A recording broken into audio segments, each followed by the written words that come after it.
Magandang araw, Sir Wilbur po, at your service. Narito ang ETUlay upang gabayan ka sa inyong pag-aaral upang lubos na maunawaan ang iba't ibang paksa o subject. Ang ETUlay ay isang free online tutorial class na pinangungunahan ng ICT's Educational Technology Unit sa pamumuno ni Undersecretary Elaine Del B. Pascua.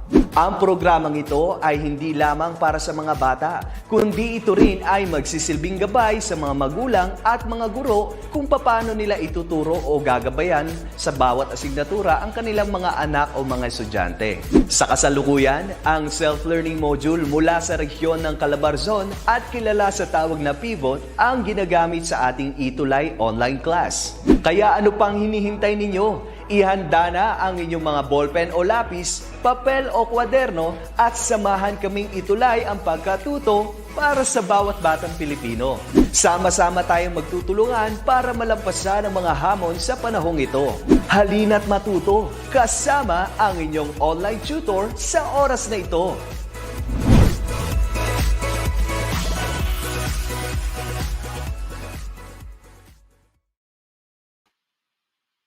Hello po. Good afternoon po. Hello po. Wait lang. Hello po. Good afternoon po. Ako po si Tutor Gilbert po for makakasama niyo po ulit for this last week po of ETUlay, ALS Learning Strand number 5 po, Understanding Self and Society po. So, good afternoon po sa inyong lahat. So, we are down to last week po. So before anything else po, good afternoon po, Jason ng 11 UMS 3.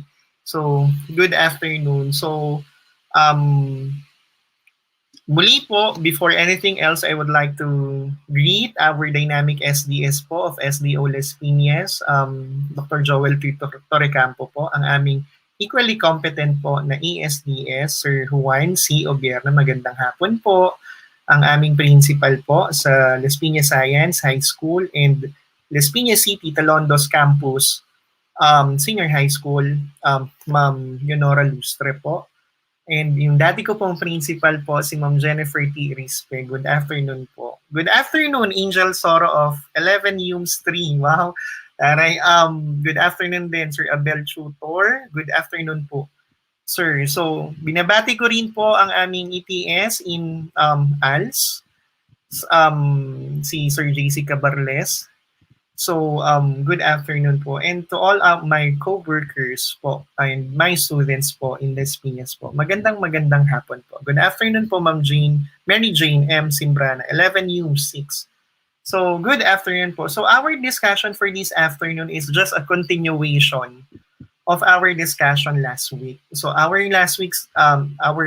discussion last week was all about geography and some of the major physical features of the Earth. So itutuloy lang po natin yung discussion natin. So I would like first to take credit, to give credit, not take credit, to give credit po sa DepEd Learning Commons po and even ICT for ALS.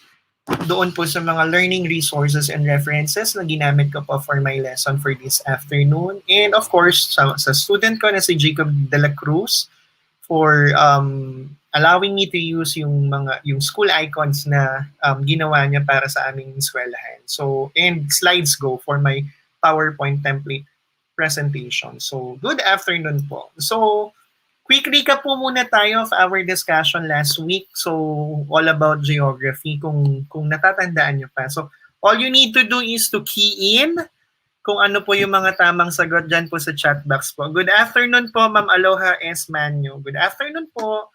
So, may mga tanong ako dito. Of course, you need to answer it by typing or key in pag key in ng sagot sa chat box po. So, first, ano raw yung geographic theme? It should be theme that describes the features that makes the site unique. So ano yung tawag dun? So if there are 5 different themes of geography, so ano yung tawag doon sa theme ng geography that makes the site or that describes some of the features that makes the site unique? So ibig sabihin, natatandaan mo yung isang bansa o yung isang lugar kasi may specific feature ito na sa kanya lang makikita.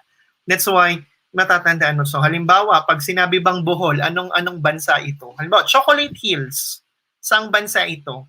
Meron ba nito sa sa Mexico? Pag sinabi man natin Chocolate Hills, saang bansa? Anyone? Good afternoon po, Sir J.R. Constantino, Aliaga National High School, 11 News 3. Good afternoon. Ayan, so very good. Sa Philippines, di ba? Specifically, Bohol. And so, isa sa mga theme ng geography, binibigyan kanya ng mga site or ng iba't ibang mga features that makes the site unique. At ang tawag dito ay, yan, very good, it's place. And so, when we do speak of place as different to location, as themes of geography, pag sinabi nating place, it's a geographic theme that describes the features that makes the site unique. So yun nga, may mga bagay ka na nire-relate doon sa sa isang particular na bansa. So this one. Next, it's a graphical and flat representation of the Earth. So when we study geography, we use two different models. Yung isa flat, yung isa pabilog. So ano yung tawag doon sa flat representation of the Earth? Na kapag nag-aaral tayo ng geography, ito yung kadalasang ginagamit ng mga student. So ano kaya ito? Yung isa pabilog, anong tawag doon sa pabilog? Pero dito, ang tanong is ano yung tawag doon sa flat na representation or graphical representation of the Earth? Ayan, so when we do speak of the flat representation of the Earth, ang tawag po dito ay map. So very good. So mapa. When we do speak of geographic flat representation of the Earth. So, yung mga mapa na ginagamit natin, of course, there are different projections, which we discussed last week. We have the cylindrical map projection, the conic map projection, and even the flat plane map projection. So, yung pangatlo po, these are imaginary lines that circles the globe or that lies on the map from east to west and north to south. Ano naman yung tawag doon sa mga linya na makikita natin doon sa mapa and even sa globe na nakapaikot sa globo tas nakahiga or nakatayo doon sa mapa? Anong tawag natin dito? Yes, when we do speak of this, yung line, ito yung mga parang yung latitude, di ba? Yung longitude. So anong tawag natin sa lahat ng mga imaginary lines na yon? Yan. So when we do speak of imaginary lines that circles the globe or that lies on the map from east to west, ang tawag po dito ay grid or grid lines po. So, this one. So, good afternoon po, Sir JR. So, ulit. So, these are some of the geographical terminologies or concepts na diniscuss natin last week. So, another quick recap po when we do speak of this one, of geography. So, kanina nabanggit natin yung theme ng geography that describes features that makes the site unique ay yung place. So, anong gagawin natin? Ngayon, magpapakita naman po ko ng mga specific features that makes the site unique, that makes a country unique. Yung natatandaan nyo sila dahil dito sa mga features na ito. So, halimbawa, number one, this one, Taj Mahal. Saan bansa makikita ang Taj Mahal? Saan kayang bansa makikita ang Taj Mahal? Nasa Pilipinas ba ang Taj Mahal? Nasa Korea ba? South Korea ba ang Taj Mahal? Nasaan kaya? So, nasa isang bansa lang yan. So, this Taj Mahal makes the country unique because of the existence of Taj Mahal. Yan, very good. So when we do speak of Taj Mahal, makikita ito sa bansang India. So very good po. Good afternoon po, Ma'am Lynn Angeles from Kidapawan City Division Region 12. Wow, good afternoon po. So this one, India, yon yung Taj Mahal. Next, ito po. How about yung Great Wall? Saan naman po makikita yung Great Wall? So when we do speak of the Great Wall, saang bansa makikita yung Great Wall that stretches from its northern territory up until to western and southwestern territory ng bansa? So, kung yung Taj Mahal makikita sa India, ang Great Wall, isa ito sa mga, di ba, wonders of the world, di ba? So, and even included in the ancient wonders of the world. So, ang Great Wall ay makikita sa bansa? Yan, very good. Sa China. So when we do speak of the Great Wall, makikita ito sa China. Sabi nga, parang it is parang the only structure na makikita from the outer space, yung remnants nung Great Wall of China. So good afternoon po, Ma'am Bay, Sandra Mastura Baligod. So good afternoon po. Next. How about this one? Oh, yan, nabanggit na kanina. Chocolate Hills. Saang bansa? Again, na bansa ang tanong. So, saang bansa kaya yung Chocolate Hills? When we do speak of Chocolate Hills, saang bansa? Yung Taj Mahal sa India, yung Great Wall sa China, yung Chocolate Hills, saan kaya matatagpuan? Saang bansa? Nasa Singapore ba ito? Yes, tama, nasa Bohol. So, saan yung Bohol? Anong bansa? Ayan, very good. So, when we do speak of Chocolate Hills, ito ay matatagpuan sa Philippines, sa Pilipinas po. So, very good po. Next, may tatlo pa po tayo. This one, Eiffel Tower, or known to be as yung Eiffel Tower, which makes its city known to be as the City of Lights. So, saan kayang bansa matatagpuan yung Eiffel Tower?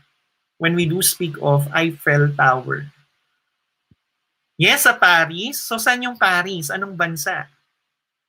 Yan, very good. So when we do speak of this one, ito ay matatagpuan sa France. So, yung Eiffel Tower. So, very good. So, good afternoon po, Ma'am Nelia San Agustin Villanueva. Wow, watching from Kuwait. So, good afternoon po.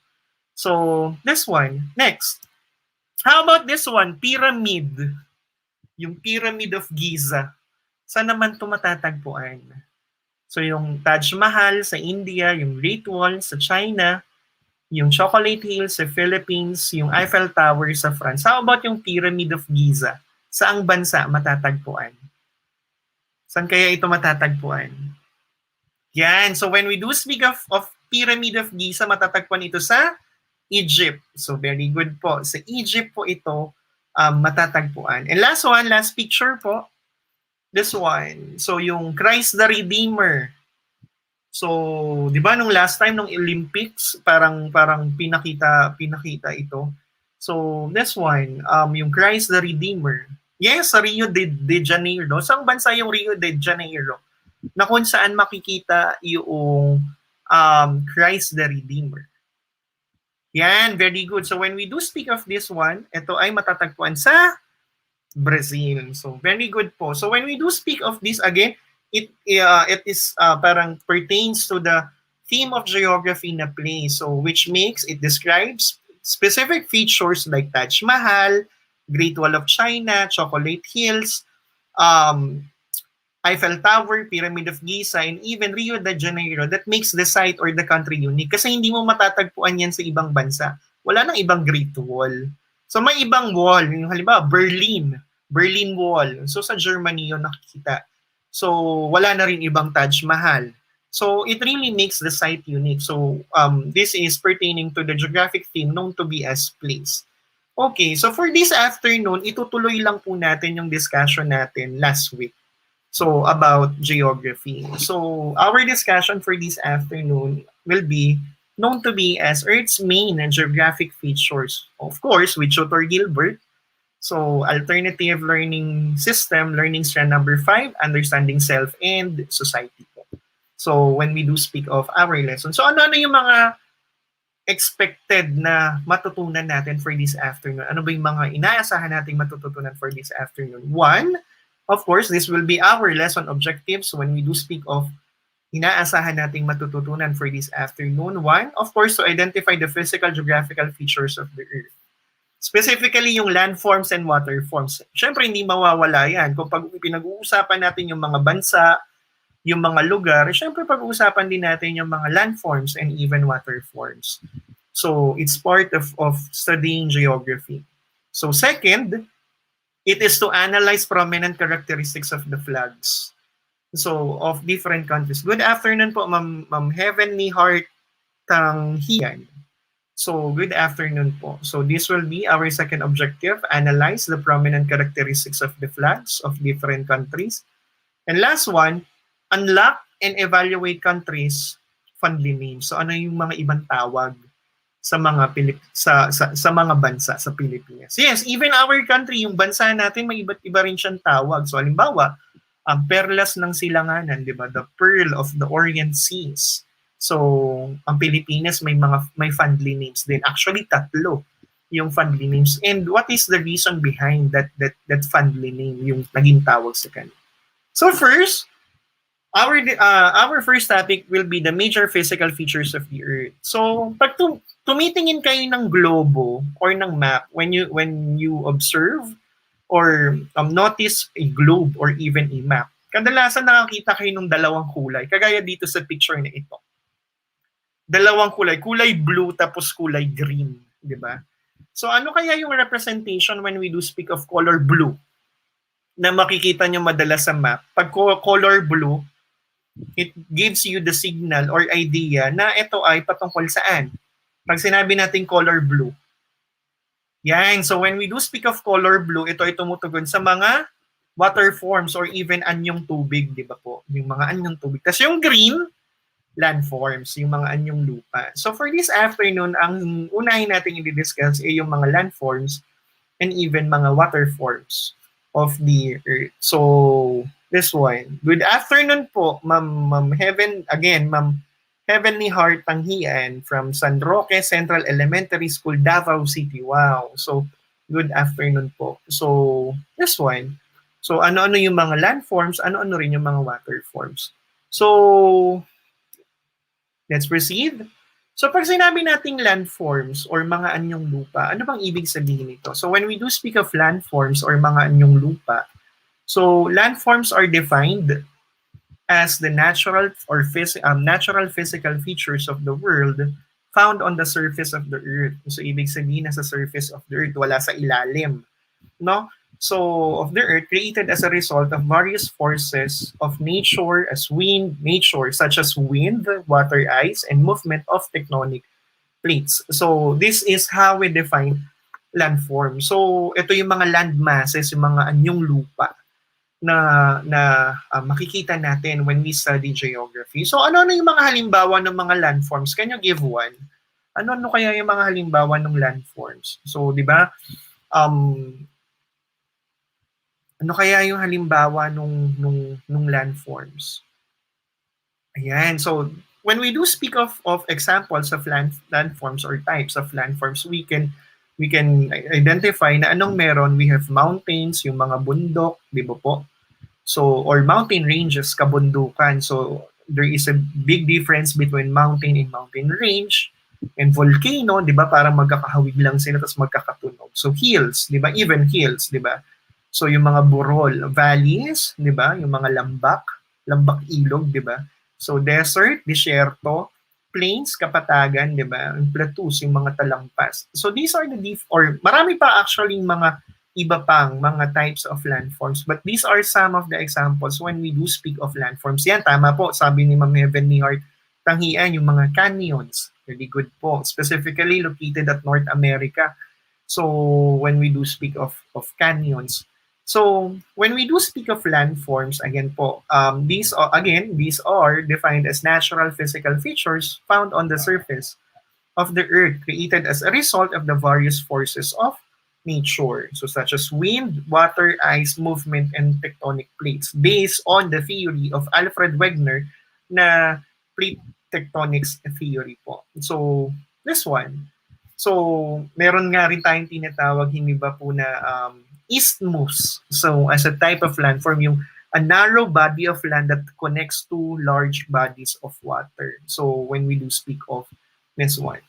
So, landforms. So, may mga features in the world that makes the site unique, that makes the country unique because of the different types of landform. Halimbawa, sa Japan, ano yung pinakatanyag na landform? Mount Fuji, di ba? So, known to be as the ice cap mountain in Japan. And so, yung Mount Fuji. So, halimbawa sa Mongolia, yung coldest desert in the world. So, known to be as the Gobi Desert, di ba? So, Gobi Desert known to be as the coldest desert of the world because of its location. Nasa north siya ng China and nasa ibaba siya ng Russia. So, basically, its geographical location can really affect the kind o kumbaga kung anong uri ng landform yung meron siya or kung ano yung aasahan natin. Mapapansin natin doon sa globo, even glacier is a kind of landform. So mapapansin natin doon sa Arctic regions, 'di ba? So yung sa North, sa Antarctic and even sa Arctic regions, anong meron because of its location doon sa mundo, nandun siya sa dalawang dulo na sa pinakamataas at pinaka baba nung globe at hindi na ito tuwirang nakakatanggap ng init ng araw. So there is really a tendency to develop glaciers in that kind of region, yung Arctic zones na meron tayo. Good afternoon po, Ma'am Marjorie Abelia Naris, ang aking wife po and ang ating tutor in elementary science every Tuesday. Good afternoon po. So, this one, so landforms. When we do speak of waterforms, ano naman po ito?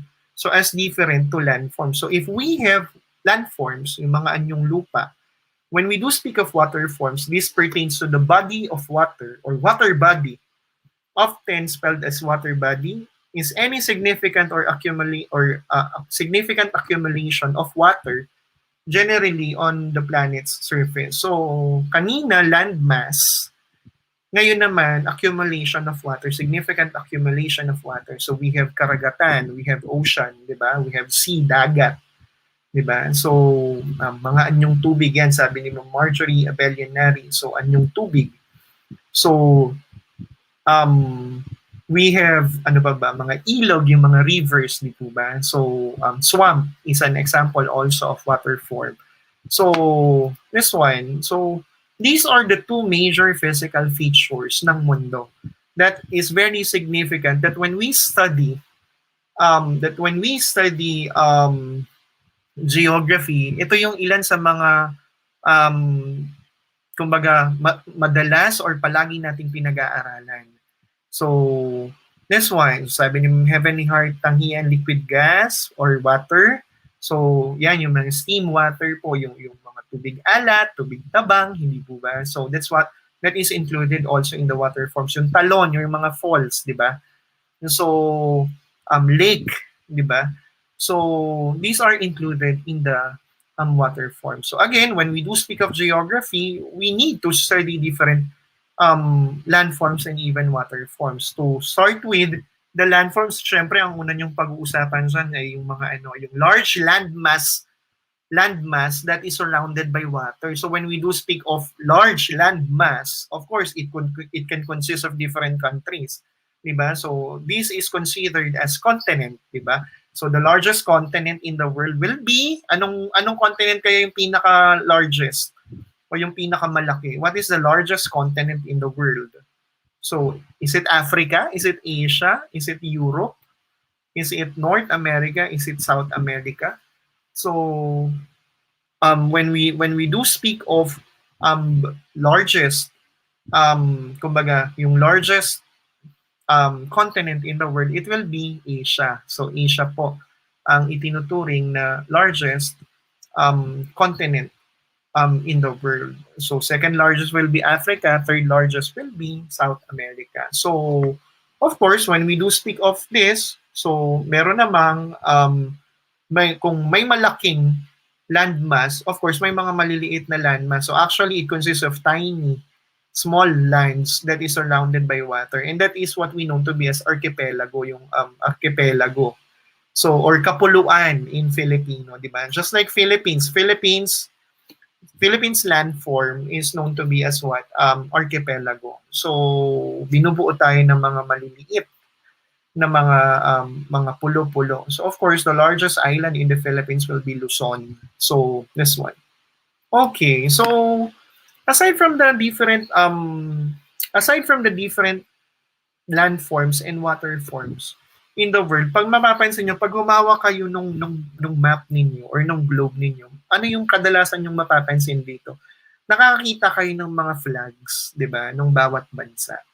So, when we do speak of flags, syempre hindi lang siya basta flag ng isang bansa. The manner of the creation of these flags have significant kumbaga, there is an embedded symbolism to a specific country. Halimbawa, ang Pilipinas. So bakit ba may pula tayo at may blue tayo? Ano bang ibig sabihin when we do speak of the color red and blue saan doon sa flag natin? Ano rin yung ibig sabihin nung mga stars nung nasa flag natin? So thus, we pertain also in studying geography, we study the different symbolisms and even how these symbolisms or colors really represented the country itself. So, halimbawa, ganito nga, kagaya sa Philippines, we have this kumbaga yung Philippine colors, may blue, may red, may yellow, hindi po ba? So, actually, when we do speak of blue, ano kayang ibig sabihin ng blue sa flag natin? Anyone? When we do speak of blue, anong ibig sabihin ng blue sa flag natin? Yan, very good. So when we do speak of color blue in our flag, we are referring this blue as what? As a symbolism for independence, kalayaan ng Pilipinas. We already know na anong meron sa kasaysayan ng Pilipinas. Of course, tayo ay nasakop ng iba't ibang mga bansa, specifically ng mga Kastila. So, blue is the representation for independence of the Filipinos. How about red? Kaya nga, di ba, minsan, parang pag naging baliktad na nasa taas na yung red, iba na yung ibig sabihin. So, that's why we need to be very delicate kapag minamagayway din natin yung flag natin. So, how about yung color red? Ano naman po ang symbolism niya? Yan, very good. So, when we do speak of red, ano yung symbolism nitong red na ito? It symbolizes what? Yung revolution na nangyari sa kasaysayan ng Pilipinas. Diba? So yung 1898 revolution. So blue stands for peace, tama po, and even for independence. So for red, it represents yun nga yung revolution, yung struggle for independence na meron tayo, yung revolution na pinagdaanan ng mga Pilipino o ng ating bansa para makamit natin yung kalayaan. So of course, yung white signified for purity. Of course, in some Asian countries like Korea, like Japan, white symbolizes the white in their flag. Yung white color in their flag symbolizes purity. So how about yung 3 stars po? Yung 3 stars, yan, sabi ni Ma'am Heavenly, red for bravery, somewhat po. So, but it is associated po for courage and even revolution. So, this one, how about yung mga stars po? Yan, so when we do speak of stars, ito naman ay representation nung ano po? It could be, sinasabi, there are debates na pag sinasabi natin na 3 major islands in the Philippines, that could be Luzon, Mindanao, and even Panay Island as claimed by NHCP or National Historical Commission of the Philippines. Others are claiming that instead of Panay, it will be Visayas. If that will stand for largest islands in the Philippines, so Visayan region is not a parang island. It is an archipelago. So maybe some others consider this one as what? Geographical divisions, di ba? So Luzon, Visayas, Mindanao are geographical divisions. Tama naman na geographical divisions. So but however, the National Historical Commission of the Philippines, largest islands in the Philippines, and of course that has something to do with, of course, yung mga lumaban sa mga Kastila during the Spanish period in the Philippines, that will be Luzon, Mindanao, and even Panay. Even the rays of the sun or kumbaga provinces in Luzon na unang nagkaroon ng pakikipaglaban sa mga Kastila. So again, this flag was not created, yung mga flags ng mga bansa ay hindi nabuo just out of nothing. It symbolizes something specifically embedded in their history. That is why in studying geography, we even studied different flags and its symbols. So kaya may mga colors ang bawat bansa or ang bawat region or ang bawat continent. So halimbawa, in Asia, so these are some of the flags of Asian continent. So may mga prominent colors kayong makikita. So when we do speak of the Pan-Asian color. So this one, the Pan-Asian color. Ano-ano po yung mga Pan-Asian color na mapapansin madalas? Saan? Sa mga bansa sa Asia, yan, may red, mapapansin nyo yan. So, this one, so, mapapansin that in the history of Asia, mostly, anong meron, most of the countries were colonized by of course, foreign colonizer during the 15th to 16th century. So that is why the red, just like in the Philippines, is a representation of the bloody war or even revolution na nangyari sa mga bansa, sa iba't ibang bansa sa Asia, in order for them to gain its own independence. So that is why it's very prominent. So halimbawa sa China, red also symbolizes the communist as a country. So as yung form ng government ng China. Ganun din sa Vietnam. So red symbolizes also an aspect of communism on their own, and even in North Korea. So there is red as a symbol of bloody revolution in order for them to gain independence. There is yellow. So mapapansin in the Philippine flag, may yellow tayo. Yung yellow yung kulay ng araw, ng mga stars. So ano bang ibig sabihin ng yellow when we do speak of yellow? When Asians embedded yellow doon sa sa flag nila. So when we do speak of the Pan-Asian color as yellow, it symbolizes resources. So kaya nga nagpunta dito ang mga European countries, specifically Spain, di ba, and even Portuguese during the first wave of colonialism. It's just because they are looking for the Spice Island, di ba? So the spices, according to the book of Marco Polo. So anong meron dito? Not only spices ang meron sa Asia, but we are also rich in natural resources and even in mineral resources. So yellow, ang isa sa mga prominent colors in the Asian flag because it symbolizes resources na meron tayo. White. So for white, so kagaya nga ng binanggit natin kanina, it symbolizes for peace, for purity, di ba? So ng mga bansang dun sa flag nila may mga white. So this one and last one will be blue. So blue stands for independence, yung nakamit nila yung kalayaan nila. So most of the countries nga ay dahil nga nasakop ito ng foreign colonizer, ay of course there will be a struggle for the independence. So kaya may red, may blue for their own independence. So actually when we do speak of country na hindi talaga totally nasakop ng foreign colonizer during the first wave of colonialism, anong meron? It's Thailand. Diba? So that's why ang tawag sa Thailand ay yung land of the free. Parang yun yung naging tawag, yung family name sa Thailand. So we have these Pan-Asian colors. We have the red, we have yellow, we have white, and we have blue. So the next will be Pan-African colors. Of course, if there will be Asia, there will be also Africa. So in order for us na matutunan din. So may mga Pan-African colors. Tingin nyo, ano yung prominent color sa Africa? Ano yung madalas na makikita nyo? Diyan sa naka-flash na picture, ano kayang kulay yung prominent na medyo parang nag-stand out, medyo madami. So actually may dalawa akong kulay na nakikita. So una yung medyo prominent, green, tama? So green, yan, may green, maraming green. Maraming bansa, maraming flags sa bansa sa Africa ang gumamit ng kulay na green. Tapos meron din black. So, yan, kitang-kita yan. And even parang red. Black, red, tapos green. Diba? So black, of course, when we do speak of black, as a Pan-African color, it stands and symbolizes for their race, yung lahi nila. Of course, the Negroid race. So, if we can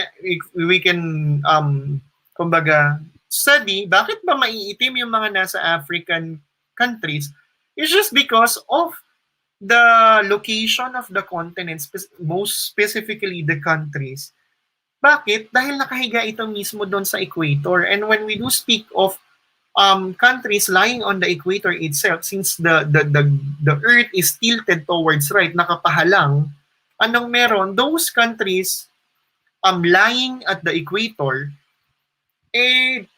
directly receives the heat of the sunlight. Thus, dahil direktang nakakatama ito or tumatanggap ng init ng araw, of course, based on the development in anthropology, of course, there should be a para makapag-survive ka, there should be a high concentration of melanin. So, that is why it's very evident that when you see, kumbaga, Africa, prominent colors of African ay maitim. Of course, nowadays nagbabago yan because of intermarriages, di ba? So, yung cultural exchange and even intermarriages. So, may mga nagiging maputi na rin na when we do speak of African. And even when Europeans, may mga maitim din na mga Europeans. So, this one, when we do speak of black. So, next, green. So, when we do speak of green, bakit marami sa mga bansa sa Africa gumamit ng color green? So when we do speak of green, it pertains to the natural resources na meron sila. Specifically, of course, they are more reliant doon sa what the environment can give to them. So sa Asia, aside from natural resources and mineral resources, for Asian, yung yellow din ay symbolizes yung lahi, yung kayong the yellow race, yung 'di ba pag sinasabi nating Asian parang yellow race. So symbolizes din ito sa lahi. So if the Asians have yellow, the Africans have black. So for green, it pertains to the resources na meron ang African continent. So actually they are very rich in natural resources and at the same time mineral resources, 'di ba? Yung halimbawa yung Ivory Coast, yung Ghana as known to be as the Gold Coast. Diba? So they have also rich natural resources when we do speak of the Pan-African colors po. So this one. Next, red. So just like Asians, yung red symbolizes revolution. So bloody war or could be a civil war sa bansa nila na nagre-represent nga of struggling for independence. That's why merong red tayo na makikita. And just like Asia, ang Africa ay nasakop din. Ito yung isa sa mga continent na nasakop ng parang halos buo when we do speak of the period of colonialism. And of course, yellow, so to some extent, yung yellow, yung green are natural resources, the yellow symbolizes for the mineral resources. So this will be the Pan-African color. So striking yung black at saka yung green. So when we do speak of these Pan-African colors. So we have the Pan-Asian colors. So mapapansin nyo, may white, may blue, may red, di ba? So when we do speak of the Pan-Asian colors, so for Pan-African, we have the black, we have the green, red, and even yellow. So of course, for the Pan-European, how about the Pan-European colors? Yung mga European continents naman, ano kaya yung mapapansin? Yan, di ba may red pa rin? Parang medyo prominent pag tinignan nyo dyan sa picture na nasa screen. So may red, may blue, 'di ba? So and mostly when we do speak of European, yung flags of European, mostly para may symbol silang cross, 'di ba? So of course that goes with their history na of course majority of them are Christians and at the same time parang in the history So during the kumbaga the ancient period and even medieval up until to the Renaissance, of course, yung Catholicism and yung Christianity nagpropagate at naging malakas umpisa when we studied our history class sa Europa. So these are the Pan-European colors, blue. But for blue, it's not independence, but rather this signifies or symbolize na anong meron, yung royalty. Mapapansin that most of the European countries, when you study their history, way back, papunta saan, yung form of government nila papunta doon saan, so royal bloodline, di ba? So may madala sa kanila ay monarchy. So blue symbolizes royal blood, so point of aristocracy. So when we do speak of the blue color. So for white, of course, yan, for peace and purity. So meron din silang white next will be red. Of course, doesn't mean na it's Europe, anong meron dito sa Europe, walang digmaan. Of course, there will be civil wars na nag-exist sa ilang mga bansa sa Europa. So, in order for them na maging maayos yung pinaka-sistema, so there are also civil wars and sometimes there are tendencies na sila-sila rin ay nagsasakupan. So, in the point of history. So, and last one will be the Pan-American colors. So, we have the Pan-Asian, Pan-African, Pan-European, and Pan-American colors. So, mapapansin, may makikita naman tayo na prominent colors as red, di ba? May green as prominent color. So, red, kagaya ng ibang continents, red symbolizes struggle, revolution, struggle for independence because some of the American countries were also colonized. So, halimbawa, yung Mexico, halimbawa. So, nasakop din naman ang Mexico. Di ba? Spaniards, during the colonialism of Spain to the Philippines, nagkaroon ng Manila-Acapulco trading. So, during that time, Acapulco was the center of trading of Mexico. Tapos Manila as the center of trading of Manila, of Spain in Manila. So ganun din of Acapulco was the center of trading of Spain in Mexico. So there were parang trading ports. So there also meron din tong red for as a symbol of struggle for independence. White, so for purity. So and for peace. So this one. And last one will be blue. So, blue for independence na meron sila. So, makikita sa mga Pan-American colors. So, these are some of the symbolisms when we do speak of the Pan-American colors. So, we have the Pan-Asian, we have the Pan-African, we have the Pan-European, and the Pan-American colors. So, ayun po. Okay, so let's proceed to the third topic for this afternoon.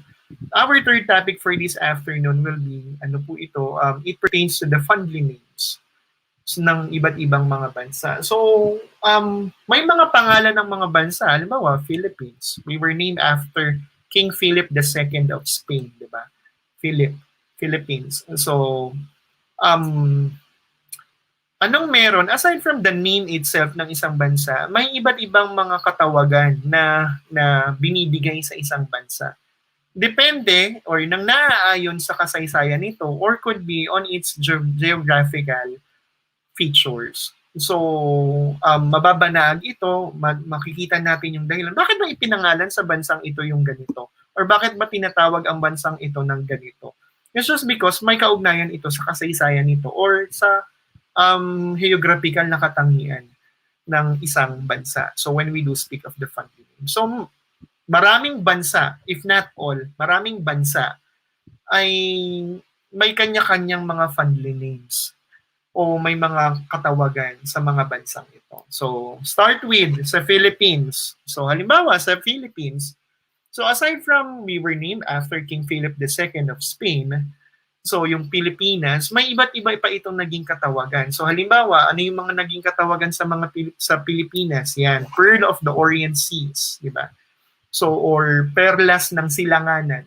So bakit ba Pearl of the Orient Seas? Bakit ganun yung naging tawag sa Pilipinas? Bakit nakilala rin tayo as Pearl of the Orient Seas? Well, when we do speak of pearl, anong ibig sabihin nito? Pearl pertains na anong meron, of course, as a kind of resource na makikita sa Pilipinas yung perlas, hindi ba? So, and at the same time, it is also a representation ng rich natural resources ng Pilipinas. So, that is why our country is treated also as a pearl. And why Orient Seas? Ito yung Orient Seas, yung Pacific Ocean. So it pertains na ang Pilipinas kasi ay nakahiga doon sa dagat sa oriental. So when we do speak of Orient, it also means east, 'di ba? Eastern Seas, which is the Pacific Ocean. So makikita na the Pearl of the Orient Seas as a family name in the Philippines has in accordance with the geographical characteristics of the Philippines, kung saan ito nakahiga, kung saan ito located, and at the same time, yung natural resources na taglay-taglay ng ating bansa. So that is why it was known to be as the Pearl of the Orient Seas. Okay po. Next, ano pa yung naging tawag sa Philippines? A piece of Latin America. So, it is also parang a fondly name doon sa ating bansa. We were known to be as, our country is known to be a piece of Latin America. So ibig sabihin, when we do speak of the Latin America, from Mexico to halimbawa LATAM, up until to some countries in South America, so parang kabahagi daw tayo nila. Why? Because most of the culture, if we will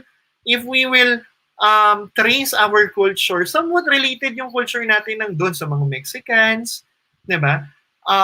For one reason, because we were colonized by the same country. At anong bansa ito? Espanya.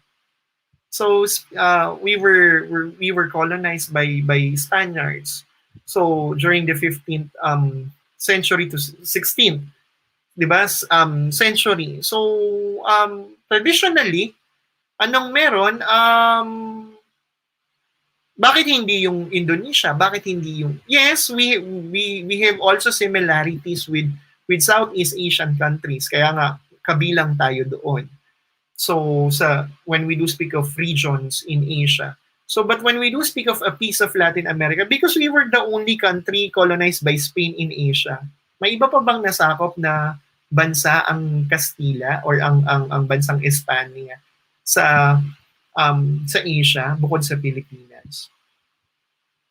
So when we do speak of this one, wala po. Why? Because during that time when Miguel Lopez de Legazpi actually reached the Philippines, they thought that, no, not Miguel Lopez de Legazpi, Ferdinand Magellan, di ba? Yung expedition ni Ferdinand Magellan. He was a Portuguese at that time, but he sailed under the flagship of Spain. Why? Because there is one thing in mind ni Ferdinand Magellan.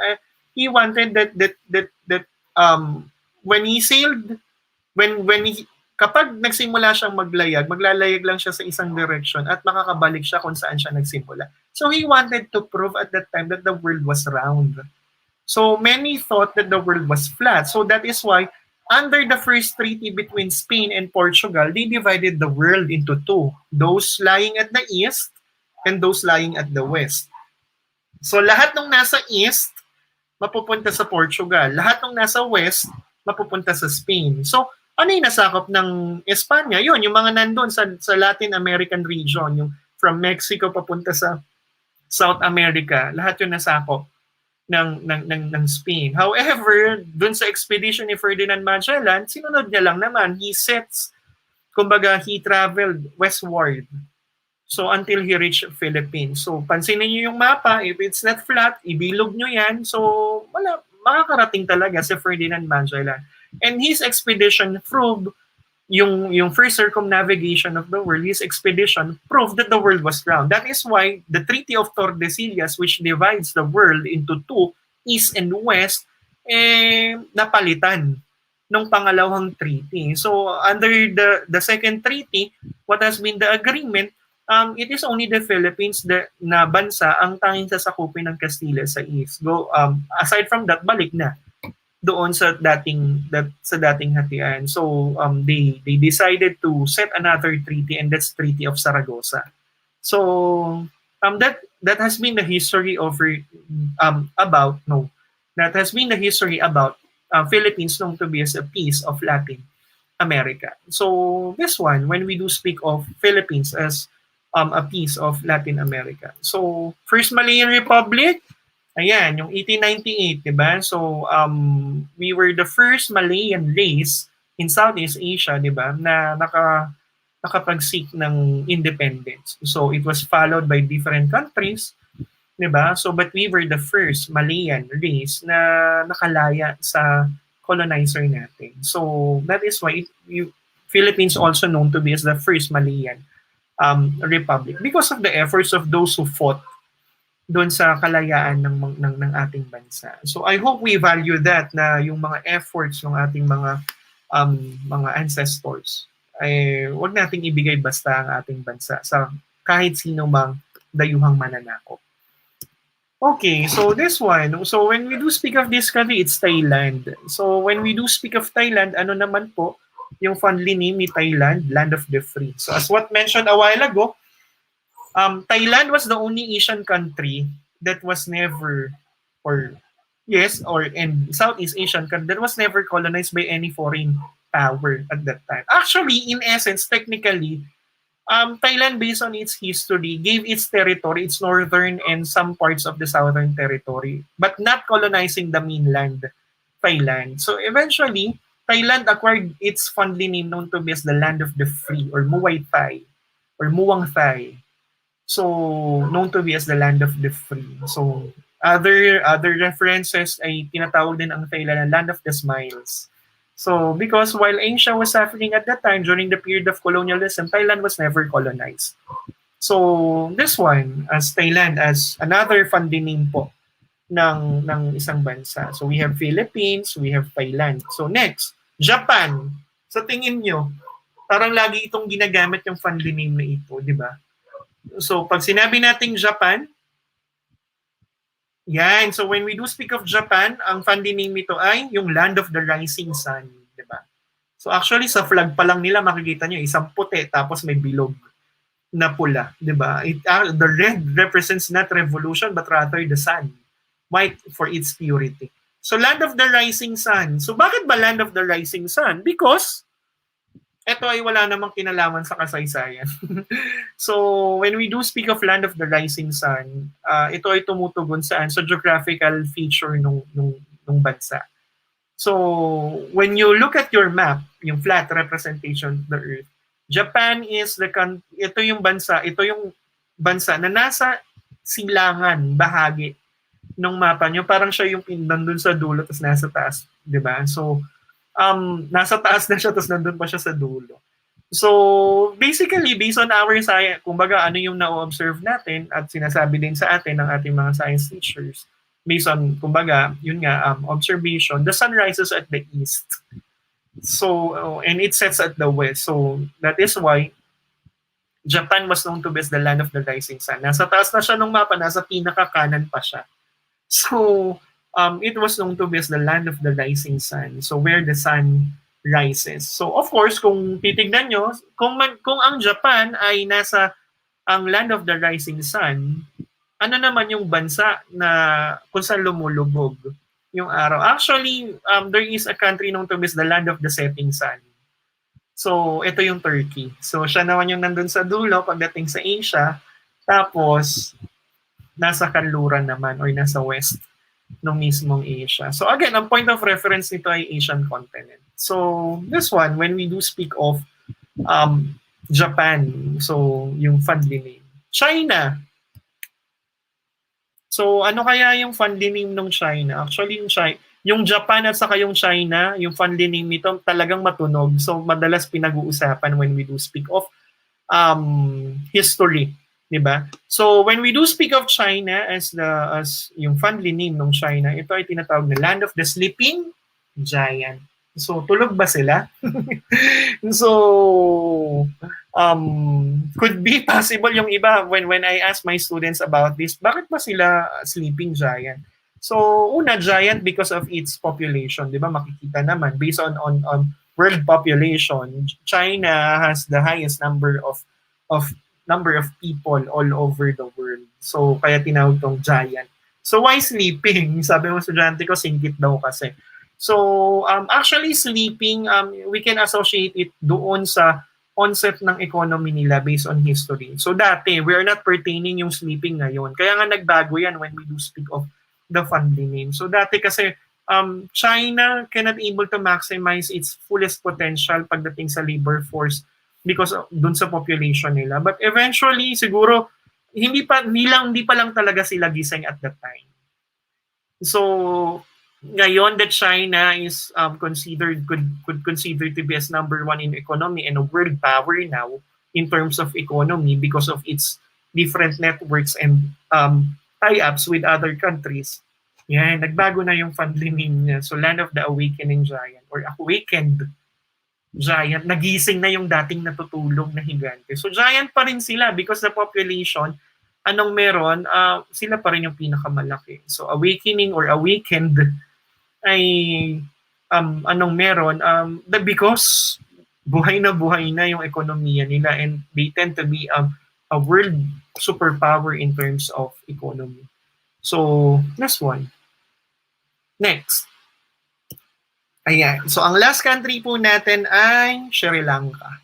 So, when we do speak of Sri Lanka, ang funny name nito is teardrop of the Indian Ocean. So, teardrop. So, parang luha. So, parang pag umiyak ka, di ba? Parang teardrop. So, of the Indian Ocean. So, geography-wise, anong meron? Sri Lanka lies on the Indian Ocean. So, nakahiga siya. Tapos, when you look at your map, pansinin niyo yung shape ng bansa. So, it looks like a teardrop. Doon nga sa location niya in the Indian Ocean. That's why Sri Lanka was known to be as the teardrop of the Indian Ocean. So, actually, these are the countries na, of course, may mga kilalang funny name. There are different countries also na may mga funny name like Malaysia, land of the sons of soil. So, kumbaga, Pakistan, land of the pure. So there are different funny names of different countries. So halos karamihan sa mga bansa may mga kilalang naging tawag sa kanila. All we need to do is to unlock it and even of course to understand bakit ba sila when we unlock it, nalaman natin, of course we need to do research bakit sila all tinawag na ganun. So when we do speak of studying geography is really exciting and interesting to learn. So, anong meron dito sa geography? We do not only study countries. We also study their history, the people around it. So, ano yung mga places nila. So, 'di ba, kahit wala naman tayong masyadong pera na pumunta para dun sa mga lugar na yon, merely reading and studying geography can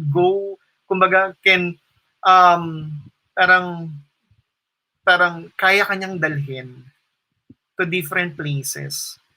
So, that is why geography is really exciting and interesting to learn. And when we do speak of geography, by means of studying geography, we get to know their culture. We get accustomed to their culture. That is why even before tayo pumunta sa kanila, at least may idea na tayo kung ano yung aasahan natin sa kanila. So the way they dress, the way kung ano yung cultures nila and even yung religious patterns nila. Because of geography, we can have different insights with regard to different countries. So I would like to end my last ETUlay, segment, kumbaga, I mean, for this school year. So I would it's not related to what I discussed, like what I'm doing nung mga naunang ETUlay segment, but I would like to leave you this quote. It is your attitude, not aptitude, that will determine and bring you to greater altitude. What do I mean with this? Keep on striving. Our positive mindset, our positive attitude, our humbleness ay magdadala sa atin doon sa greater altitude kung saan man natin gusto pumunta. So without having a mind without a heart will limit your possibilities. Have a good attitude at all times, and at the same time, attitude and even value system together with your aptitude. Nga, sabi nga, if it works together, then it will bring you to greater heights and even greater altitude po.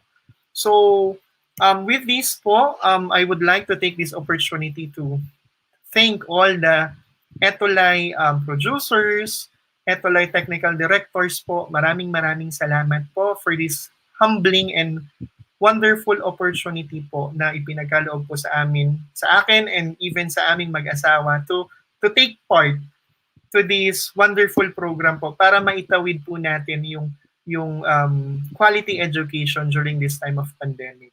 Just Just a reminder po, lahat po ng ALS learners na nais na magpa-enroll po, visit lang po kayo sa nearest barangay hall po ninyo or nearest schools para po mag-inquire for sa ALS po or kung gusto nyo pong makabalik po sa pag-aaral. Muli po, ako po si Tutor Gilbert po, nagpapasalamat at nagsasabi na let's see each other around next school year po.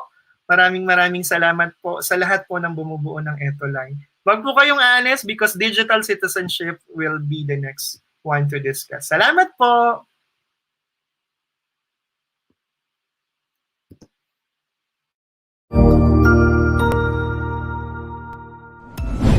Sigurado ako na marami ka na namang natutuhan sa ating ETUlay tutorial session ngayong araw. Tandaan, ito ay hindi lamang para sa ating mga mag-aaral, kundi pati rin sa ating mga minamahal na guro at mga magulang na kaagapay natin para maituloy ang pagkatuto sa kabila ng nararanasang pandemya. Patuloy ding sumubaybay sa DepEd TV para sa mga araling ginawang video episodes. Mapapanood ito mula Lunes hanggang Sabado, alas 7 ng umaga hanggang alas 7 ng gabi sa inyong mga telebisyon. Abangan bukas mula 1:00 ng tanghali ang iba pang aralin sa ating ETUlay free online tutorial session sa mathematics. I-like and subscribe at manatiling nakasubaybay sa ating ETUlay tutorial session sa DepEd Edtech Unit FB page at Educational Technology Unit channel sa YouTube at sa DepEd Tayo at DepEd Philippines social media accounts. Paalam!